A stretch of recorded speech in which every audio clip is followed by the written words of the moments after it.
The A-10 has been the ugly duckling of the U.S. Air Force in more ways than one. Before the Gulf War, many in the Air Force wanted to retire it from service or relegate it to observation duties. They felt that its slow speed would make it vulnerable to enemy fighter aircraft. But over Kuwait, with Iraqi fighter opposition non-existent, the A-10 was ideal. The main threat was the Iraqi anti-aircraft fire, and no other strike aircraft is as well protected as the A-10. Its slow speed and high maneuverability made it ideally suited for pinpoint attacks on Iraqi tanks and other hardened targets. One of the tactics resurrected during the Gulf War was the use of a forward air control aircraft, such as the Marine OV-10s. They would hover over an area and pick out targets for the oncoming A-10s. Having a forward air controller with binoculars there to confirm that and watch what we were doing really helped out. As I said, he was able to say, yeah, those are tanks in the revetments versus us having to go down lower altitude to look before we shot. You don't want to shoot another tank that somebody else already had and wasted munitions, so that worked out real well. The A-10 can carry a wide variety of bombs, including both unguided and laser-guided bombs. During Desert Storm, a standard weapon of the A-10 was the Maverick missile. The Maverick missile could be launched miles away from its target, allowing the pilot to stay a safe distance from enemy anti-aircraft guns. As this test footage from before the war shows, the Maverick has a devastating effect on tanks.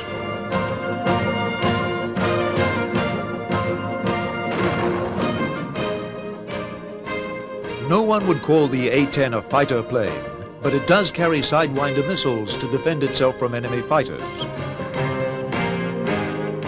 During the Gulf War, an A-10 pilot did manage to engage and shoot down an enemy helicopter with his GAU-8 cannon. Oh, it was just the right place at the right time for the A-10. Unfortunately, it was the wrong place and the wrong time for the helicopter.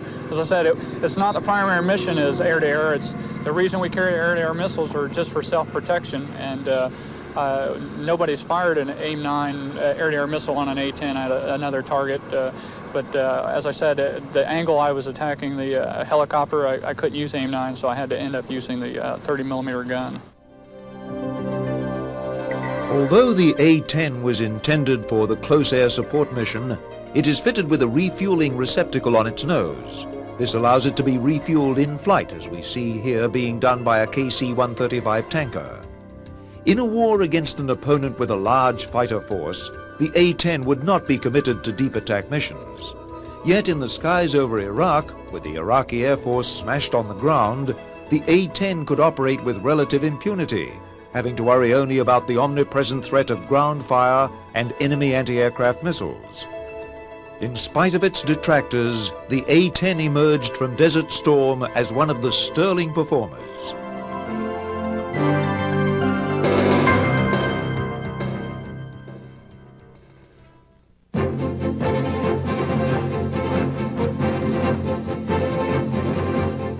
The Tornado represents a very different approach to the strike mission than the Harrier or the Warthog. It is a deep strike aircraft intended to carry out the battlefield interdiction mission far behind the enemy lines. This requires a level of sophistication not found on the Harrier and Warthog. The Tornado was designed from the outset as a multi-purpose aircraft.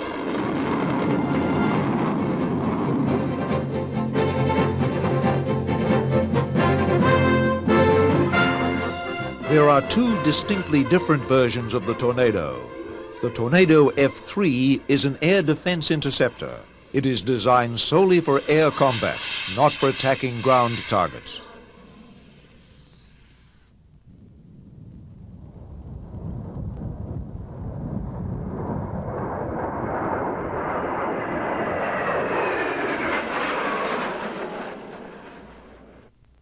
The other version is the Tornado GR-1, the strike fighter version, designed for the attack role.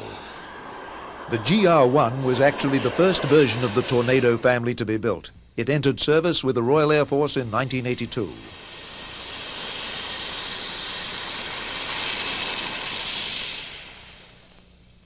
The critical difference between both types is their radar. The Tornado F-3 uses a Foxhunter radar, which is specially designed for finding enemy aircraft at long range and attacking them with air-to-air missiles. The Tornado GR-1's radar is a terrain-following, ground attack type. It is designed to allow the Tornado to fly safely at very low altitudes, at speeds of over 500 miles an hour. The idea behind this tactic is that the Tornado can remain hidden from enemy anti-aircraft radars by exploiting terrain features. Ground-based radars are not very efficient at finding aircraft at low altitudes, since terrain features such as trees, hills, or even buildings can obstruct their view. The radar on the Tornado GR-1 can be set to a terrain-following mode which guides the aircraft over the ground at a predetermined height to avoid major obstructions.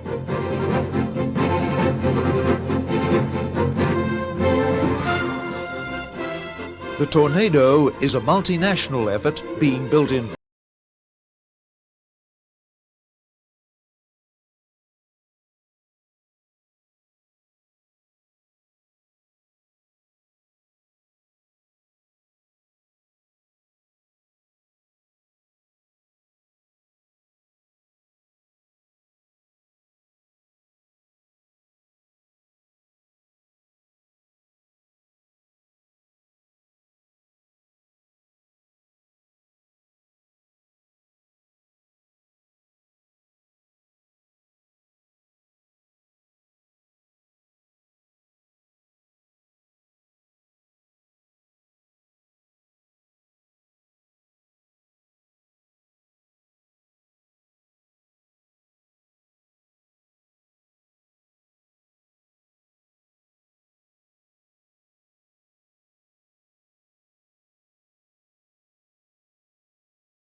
Flying in low level with less support aircraft, down where there's more anti-aircraft weaponry, guns and missile systems.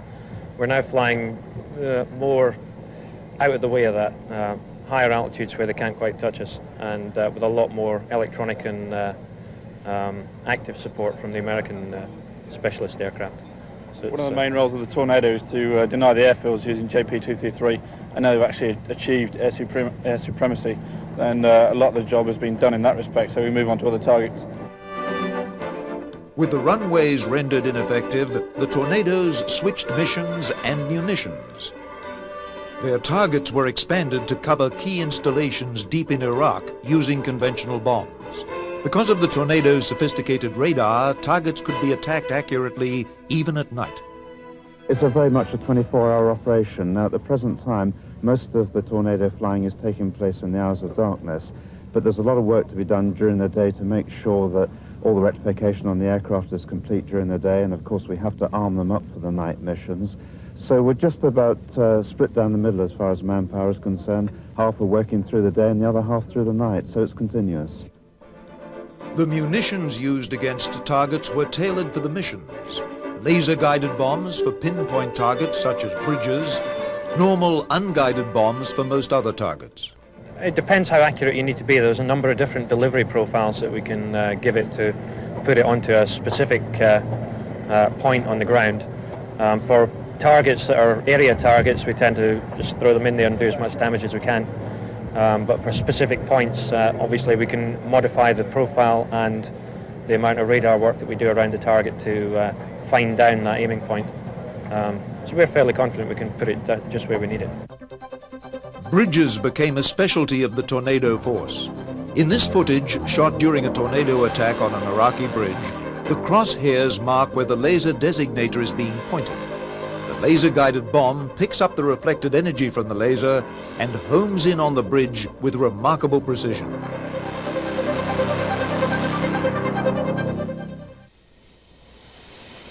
Besides the Royal Air Force squadrons, the Royal Saudi Air Force also flew the Tornado GR-1 as its principal strike aircraft during the war.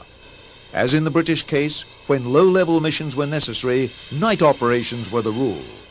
By this stage in the air war, the Iraqi radar defenses had been effectively blinded. At night, the best the Iraqis could do was to fire blindly into the air. These night attacks are long and arduous. The navigator, sitting in the rear of the aircraft, monitors the plane's flight path with the terrain-following radar, seen here. After a mission deep inside Iraq, the first sight of the lights of the home base's runway are always a welcome sight.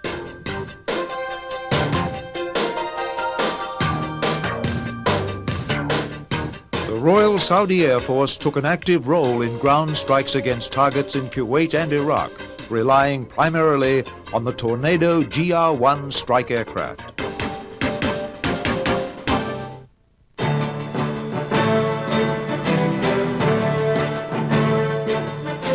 No doubt the F-117 Black Jet is the most exotic of today's strike fighters. The F-117 is a first-generation stealth aircraft designed around the idea of reducing aircraft visibility to radar. The strike fighter's principal enemy is anti-aircraft weapons, and the most dangerous of these are radar-guided missiles and radar-directed guns.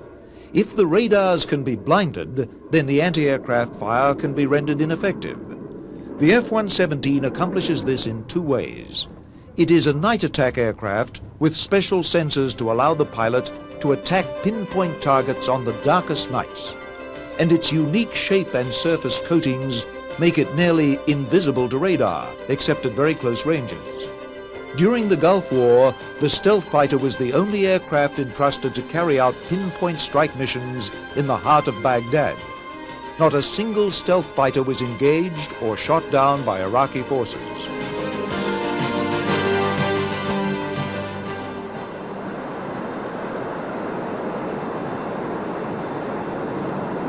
Not surprisingly, the F-117 pilots are confident of the performance of their aircraft.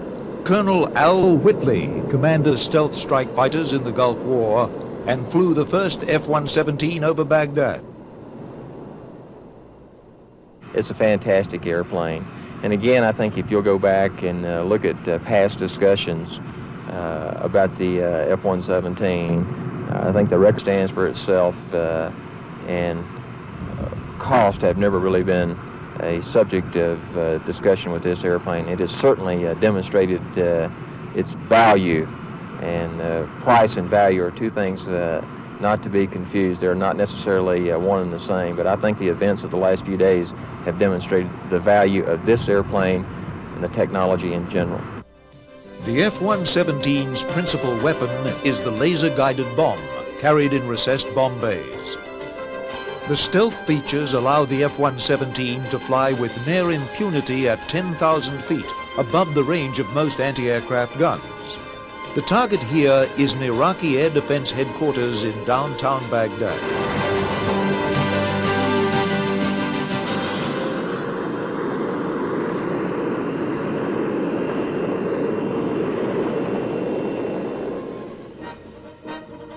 The war in the Gulf demonstrated the central role that air power plays in modern warfare.